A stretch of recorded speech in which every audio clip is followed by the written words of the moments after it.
Libuan nga mga deboto ang midagsa para sa traslasyon sa itom nga Nazareno sa Cagayan de Oro City. Kapin 17,000 ka deboto ang misalmot sa traslasyon. Ang detalye sa report ni James Paulo Yap. Sayo pa lang sa buntag, puno na sa mga deboto ang sulod ug gawas sa St. Augustine Cathedral Church sa Cagayan de Oro City nga buot mosalmot sa traslasyon sa itom nga Nazareno. Pinaagi sa usa ka misa nga gipanguluhan ni Reverend Father Jose Pulgo. Gisugdan ang kasaulugan sa traslasyon sa imahen sa itom nga Nazareno palibot sa syudad. Viva Jesus Nazareno! Viva! Viva Jesus Nazareno! Viva Jesus Nazareno! Pasado alas 5 sa buntag, dihang miarangkada ang andas sa itom nga Nazareno nga giduyugan sab sa libuan ka mga deboto nga gikan pa sa nagkadaiyang lugar sa Mindanao. Viva! Viva!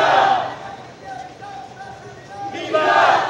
Si Regina Reyes nga gikan pa sa Bukidnon, 7 ka tuig na kuno nga deboto sa itom nga Nazareno. Gigahinan gyud kuno niya og panahon ang traslasyon, taliwala pa nga adlaw sa trabaho tungod sa iyang debosyon sa itom nga Nazareno. Nakita man ako nga kanang nagyoy kanang milagro. Kaluoy sa Diyos Ginoo. Kaluoy kanang maski unsa kalisod nagyapoy kasulbaran ang tanan. Salig lang gyud. Kaluoy sa Ginoo kay gihatag gid ni Jesus Nazareno ang akong gipangayo sa iyaha. 2,000 ka mga uniform ug non-uniform personnel ang nagbantay sa ruta nga agihan sa traslasyon ug sa mga deboto. Bantay sarado sab sa kapulisan, kasundaluhan, kabomberuhan ug mga volunteer groups ang andas nga gisakyan sa imahen sa itom nga Nazareno. Pinaagi sa usa ka human barricade. Apan bisan pa man nga gibawal ang paglabay og panyo sa mga ihos, samtang nagdagan ang andas, doon na gihapoy pipila ka mga misuway sa paglabay. Human ang sobra 2 ka oras nga traslasyon, nabalik na ang imahen sa itom nga Nazareno sa simbahan niini sa Nazareno Parish. Sumala sa Cagayan de Oro City Police, miabot sa kapin 17,000 ka mga deboto ang miduyog sa maong kalihukan. So far kung makita nato wala ikulian kung nagian sa kadalanan, hapsay atong pagparagan sa translasyon. Ang pagsabot po nila. Katong ginabawal tanan, ito lang po itong kamanon, kaya para mumuli sa kayuhan sa karaghanan. Kini na ang ikaduhang traslasyon nga gipaygayon dinhi sa Cagayan de Oro City. Human ang halos 3 ka tuig nga pag-postpone niini gumikan sa pandemya sa COVID-19.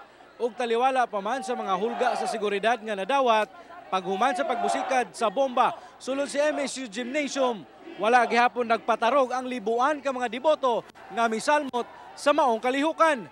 Sumala sa simbahang Katoliko nga usa lang ang mensahe nga gustong ipaabot aning libuan ka mga deboto nga misalmot sa kalihukan sa itom nga Nazareno aron ipakita ang ilang hugot nga pagtuo sa milagrong dala sa itom nga Nazareno.